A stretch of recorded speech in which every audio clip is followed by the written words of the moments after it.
Olá, estudante da segunda série.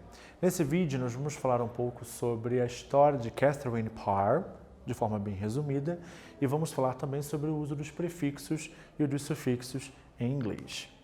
Catherine Parr, aqui nós temos uma foto dela.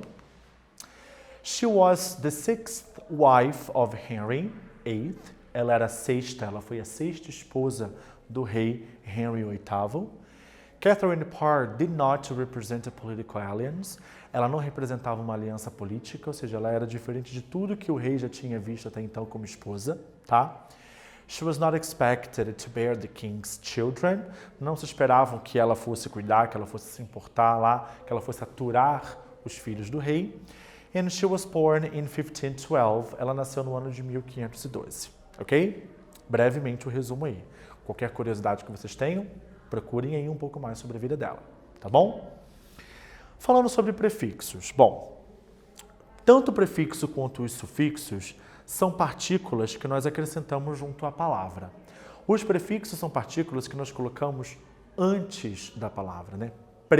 Que vem antes, tá? Deem uma olhada aqui em alguns exemplos.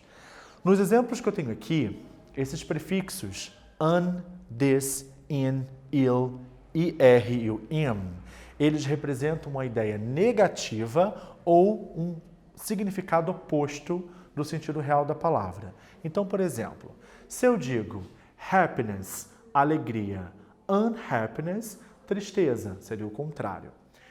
Countable, contável, uncountable, incontável, ideia oposta. Disbelief, belief é acreditar, crença, né? Disbelief seria o desacreditar. Dissimilar seria também o contrário da palavra similar. Insecurity, insegurança. Então, security, segurança. Sufficient, suficiente. Insufficient seria insuficiente. Com IL, por exemplo, tem a palavra legible, illegible, ilegível. Logic, que significa lógico. Illogic significa ilógico. Então, tá reparando aí que a gente tem a ideia oposta, né? Responsabilidade. Irresponsibility, irresponsabilidade. Irrational, irracional. Rational, racional. E aqui, né, os dois últimos exemplos, que seria com o prefixo im. Impatience, impaciência. Imperfection, imperfeição, tá? Então aqui eu dei para vocês alguns exemplos de prefixos.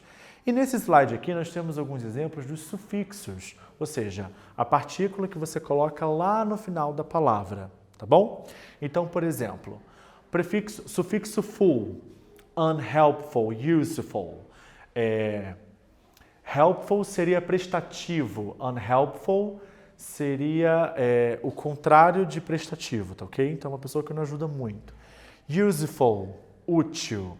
Happiness, o sufixo ness, quando você acrescenta junto um adjetivo, você transforma aquele adjetivo num substantivo abstrato. Então, happy, feliz. Happiness, felicidade. Traditionally, tradicionalmente. O ly, quando acrescentado a uma palavra, você transforma aquela palavra em um advérbio.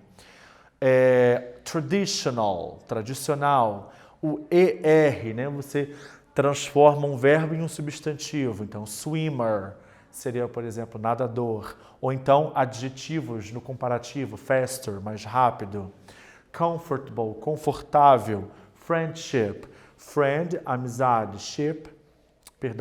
Friend, amigo. Friendship, amizade. Ok? Então, aqui nós temos alguns exemplos de sufixos. Repare que uma vez que você acrescenta eles nas palavras, você não só muda o significado, mas também até a própria classe gramatical. Tá ok? É isso aí. Nesse vídeo nós falamos um pouco sobre a história de Catherine Parr e também sobre os sufixos e prefixos em inglês. Eu espero que vocês tenham gostado. Bye, bye.